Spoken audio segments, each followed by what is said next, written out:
Hi friends, welcome to NSK collection. Today என்ன collection பார்க்க போகிறோன்னா பார்த்தீங்கன்னா, உங்களுக்கு ஃபஸ்ட் குவாலிட்டி மைக்ரோ உங்களுக்கு பேங்கிள் பார்க்க போகிறோம். இதில் பார்த்தீங்கன்னா வந்து 2 பேங்கிள்ஸ் வருது, பிக் பேங்கிள்ஸ் வந்து. இதில் பார்த்தீங்கன்னா 24, 26, 28, 210 இருக்குது. நவரத்னா பேங்கிள்னு சொல்லுவாங்கள்ல, அடிக பேங்கிள் அந்த மாதிரி டைப்பில் இது பார்த்திங்கன்னா பிக் சைஸ் வந்து. இது பாருங்கள், நவரத்னா பேங்கிள். அதுலேயே பார்த்திங்கன்னா பிக் சைஸ் நவரத்னா பேங்கிள் ரெண்டுமே மிக்சடில் இருக்குது.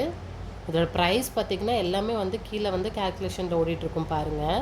கேல்சியில் வந்து எவ்வளோ க்யூட்டாக இருக்குது பாருங்கள் கலெக்ஷன்ஸ் வந்து. இதுலேயே பார்த்திங்கன்னா நெக்ஸ்ட்டு பார்த்திங்கன்னா சின்ன நவரத்னா பேங்கிள்ஸ் வருது, இந்த குட்டி குட்டியாக. நெக்ஸ்ட்டு பார்த்திங்கன்னா இந்த ஆர்டர் ப்ளேஸ் பண்ணணுன்னா மேலே ஸ்க்ரீனில் தெரிய நம்பருக்கு வாட்ஸ்அப் பண்ணுங்கள். All over Tamil Nadu free shipping, online payment only. இது பாருங்கள் எவ்வளோ க்யூட்டாக இருக்குது பாருங்கள். அதே பேங்கிளில் தான் வந்து வெறும் இந்த சிங்கிள் மத்து, அந்த பெரிய பேங்கிள் இல்லாமல்.